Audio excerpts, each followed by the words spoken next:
What's up guys, Armadyz here, and today I'm bringing you my top 5 games of 2014.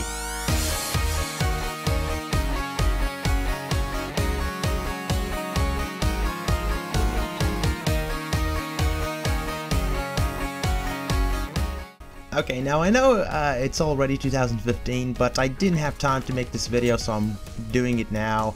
And I will only be listing like top 5 games. The thing is that I wasn't, and I haven't been playing that many 2014 games this year.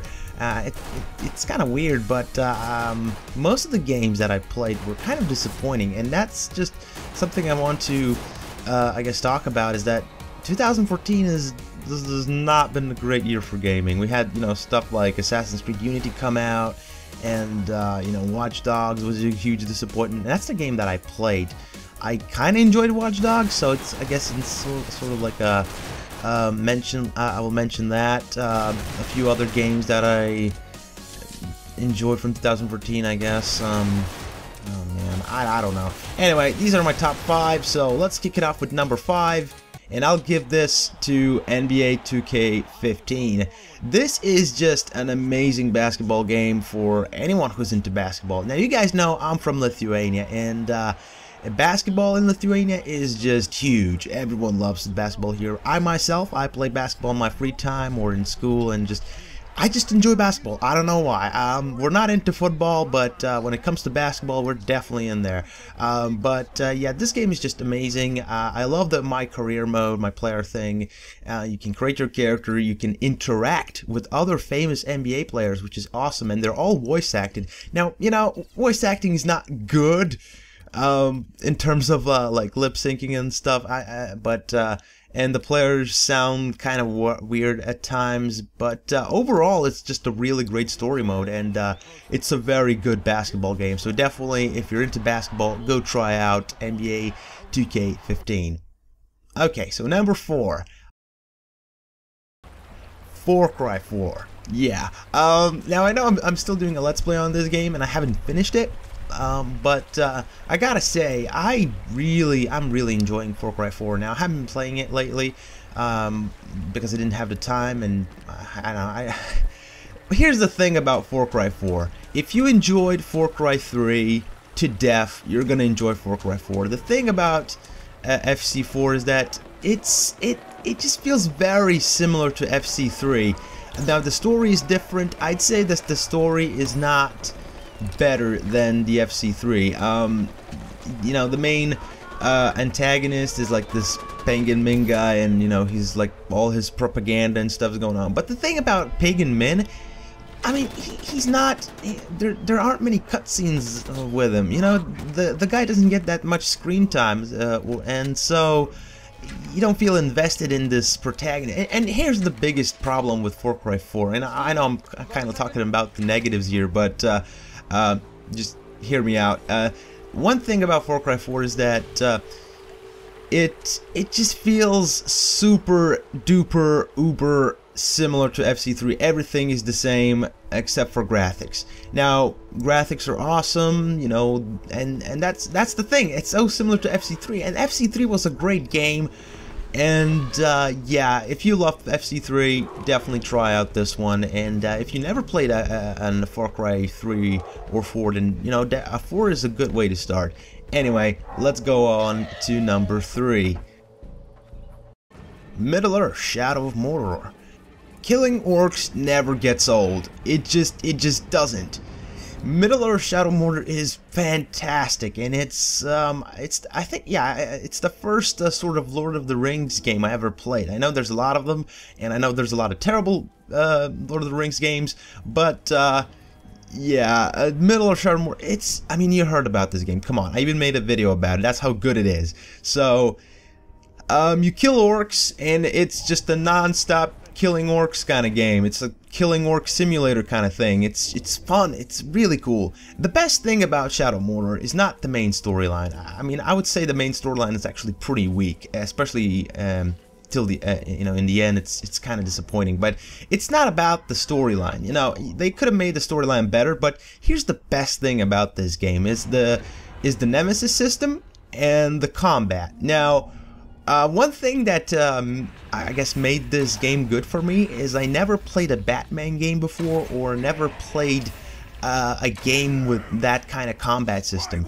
I know this combat system is kind of, you know, this kind of, you go onto multiple enemies and you can fight multiple enemies, that kind of fighting system, and you have to time your attacks. It's really fun, and maybe that's because I never played a Batman game before, because Batman games have this combat system. But yeah, the combat system is just freaking awesome, and it's the best thing about Shadow Mortar is you go in and some orc like kills you, and then you want to revenge, you know, you want to revenge your that orc, and you have to kill him, and it's just so fun. You create your own story in a sense, and you can go like piss off this orc, you know, go kill his bodyguards or something like that, you know, and you can brand orcs and you can ride stuff. It's like a sandbox game, and one thing about it is, unlike Ubisoft or one game I will mention in this list a little bit later on, it doesn't really like expand its sandbox elements too much. Like, there's not like multiple tons of towers you have to unlock like in every Ubisoft game. There's not like a crap ton of collectibles like in Far Cry 4 or something like that, or Assassin's Creed. It's very balanced, it's very nice, and I love this game. So definitely go try it out. It's an absolute blast. Number 2, I'll give this to Dragon Age Inquisition. Now, I just started playing this. I'm level 5, and I'm a warrior character, so I can't say too much about this game, but it definitely have to be on the list because it's just so fantastic. I love RPGs. Now, here's the thing. This is my first Dragon Age game. I heard that the Dragon Age 2 was kind of a mess, and I mean, it was kind of terrible from the reviews that I read. Some people enjoyed it, but Dragon Age Inquisition is just, oh, it surprised me. I wasn't expecting that good of a game, but one thing that really struck me, and I know, you know, this is gonna, you know, spark some stuff in the comments, you know, some negative comments, but the graphics are just amazing. This game was built on Frostbite Engine 3, and it shows. I'm not that guy who cares about graphics that much, but I have to say the graphics were just stunning, and they were just so good. Sometimes I would just stand and watch the scenery. It's just that good.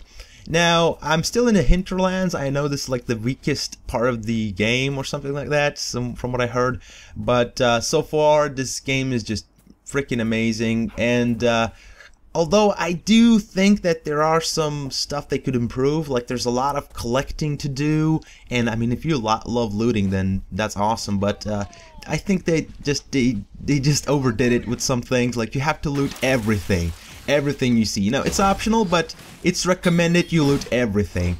But anyway, yeah, Dragon Age Inquisition is amazing. Number 1, Game of Thrones from Telltale. I have to say, I love Game of Thrones. It's the best TV show I've ever seen. It's better than Breaking Bad in my opinion. It's just, I don't know what appeals the most to me about Game of Thrones. I think it's because of the setting. You know, the setting of this medieval kind of society, and this ongoing kind of feeling that, oh man, someone's gonna die, and someone's gonna die soon. And Telltale definitely, you know, they did a really good job of recreating that Game of Thrones kind of feeling that, oh man, I mean, there's no good, you know, we have choices to make, and there are no good choices. I mean, whatever you do, someone's gonna die or something like that. You have that feeling, and there's like no correct answer to anything, and so it's just so great. Now, you know, I'm definitely biased towards this game. That's probably why it's in number 1. Because I love the TV show. But I mean, if you haven't watched Game of Thrones till season 3, I believe, yeah. If you haven't seen till then it's not worth even playing this game. But if you have, and if you're a Game of Thrones fan, check out this game, man. You're missing out. It's just fantastic. It focuses on House Forrester. I can't really say too much about this game because everything could be taken as a spoiler, so I'm not gonna do it. But Yeah, those are my top 5 games of 2014. Now, guys, tell me what your top 5 games or top 10 games of 2014 were. Now, yeah, I know this year's been kind of a mess. The whole Gamergate thing, you know, GTA 5 being removed off the stores, and all this jazz with feminism and agendas and all this kind of stuff, misogyny and gamers are dead and all this crap. I mean, I have to say, it's not been a good year for gaming, but you know, there have been some great games that came out. Another honorable mention I want to I guess mention is Metal Gear Rising: Revengeance. It's an absolute blast. South Park: The Stick of Truth. Never finished that game, but if you love South Park, I'm sure you'll enjoy that one. And also, I know this is an old release. It's an old release, but Quake Live was released on Steam. It's been released since forever, but since, you know, it wasn't released on Steam, I'm cheating here, I know, but yeah, I'll mention Quake Live as well if you're into old school first-person shooters. So yeah, anyway, guys, I will see you later, and don't forget to post your top 5 games in the comments below. See you guys.